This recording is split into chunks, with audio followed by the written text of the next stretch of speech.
Exercise ada pun nag-imutian. Ano si Johnny? Magani para mo ang imong kinakamubos. Hello everyone. So today dadaan kami ng Binyan at Tagaytay. Bale kasama na namin si Papa this time.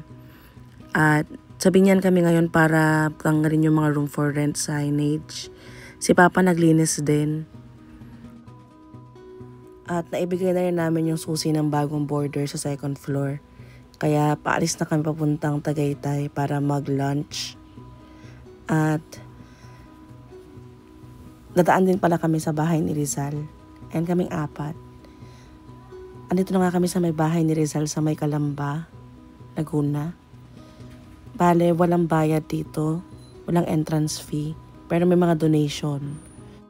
May mga nag-a-assist lang talaga sa parking na humihingi din ng onting pera. Pero hindi naman fixed rate. Ito yung marker niya. At andito na nga kami sa loob. Ito yung kanilang karwahe. At dito naman sa loob makikita niyo yung donation box. At mga family tree. At yung mga lugar na pinag-stayan ng family ni Rizal. Dito nga sa kwartong ito yung mga buong pamilya ni Rizal, yung immediate family niya. Kasama yung kanyang mga kapatid. May isa-isa silang mga libro na may picture nila. Ito ang kanilang family tree. Aakitin kami sa may second floor para tingnan yung mga kwarto.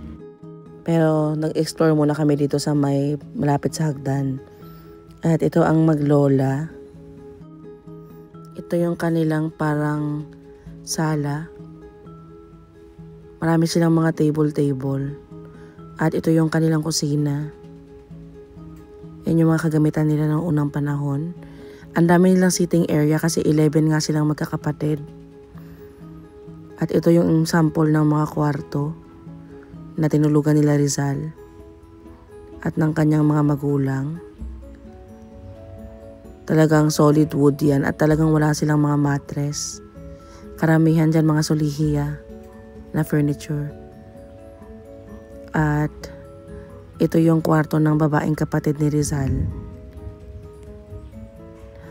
At ayan ang kanyang portrait. Ito kaming apat. Ito yung kanilang kubeta. Tinatanong din nila Tita Esther kung bakit daw napakaraming bulaklak sa may statue ni Rizal, kasama ang kanyang aso. Ayun pala, nung June 19 ay birthday niya. At June 21 pa lang ngayon. Tumingin din kami sa mga souvenir nilang binebenta. Kaso mahal nga. Mga 100 plus yung prices kaya hindi kami kumuha. Ito nga yung facade ng bahay ni Rizal. At ayan kaming apat. 164th birth anniversary pala niya. Noong 19. Si Mama, bumisita lang saglit sa simbahan sa tapat ng bahay ni Rizal.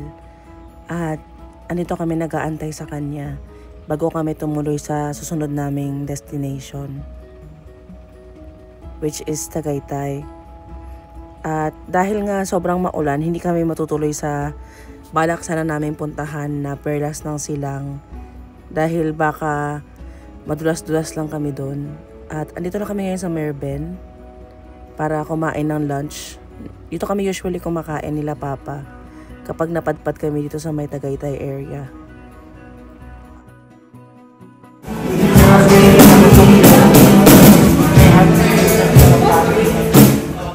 At ayan silang tatlo kasama. Bali ang order namin ay bulalo. Tapos si Papa umorder rin ng crispy pata. Nagtaas din sila ng presyo dito kasi nung last time na kumain kami, asa 700 something lang yung kanilang bulalo. Ngayon 900 na. At umorder din ako ng tapsilog. Tapos ang juice namin yung cucumber lemonade nila na pitcher. Medyo matamis lang yung juice. Pero okay naman yung lasa nung ibang dishes. Pero parang di lang worth it yung price niya at this point. At pagkatapos naming mag-lunch, pupunta na kami ng market para bumili ng mga baka kasi mura nga yung baka dito. At may nagpapansin pa nga. Pansin talaga yun si Jollibee. At nagko-parking lang kami dito sa may market nila. Nagsabi ako kay Papa na parang gusto kong bumili ng puno ng mangga. At nakita kami ng tig 500 pesos na may isang pirasong bunga. Kaya kinuwaan ako ni Papa. Ang problema, nung pag-uwi, Diyos ko, nalaglag yung nag-iisang bunga. Pero ayan si Papa with the mango tree. At andito kami ngayon sa Bag of Beans by Charito. Tapos, dito kami magkakape-kape. Si Papa ayaw na naman sumama.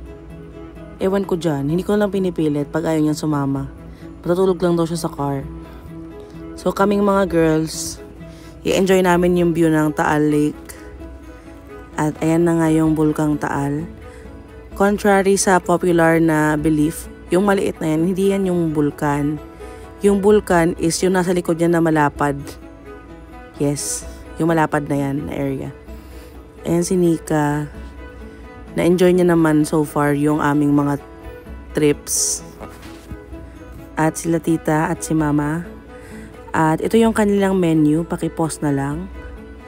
Namili na nga kami ng mga o-orderin. Pero bago yun, nag-picture taking muna kami. At si Nika, nag-picture taking din dun sa labas. Ito pala yung kanilang bakery. Medyo pricey talaga dito. Dahil nga siguro sa area niya, tsaka sa ambience ng place. Pero masarap naman talaga yung mga pastries nila dito. Ang in-order namin ni Mama ay carrot cake, sila tita red velvet. At nasarapan naman sila pati sa kanilang mga coffee. Ayan yung akin. Si Papa nga naiinip na rin. Kasi medyo natagalan kami sa loob. Bago pala kami umuwi sa bahay, huminto kami sa may expressway para kumain ng dinner dito sa Chowking.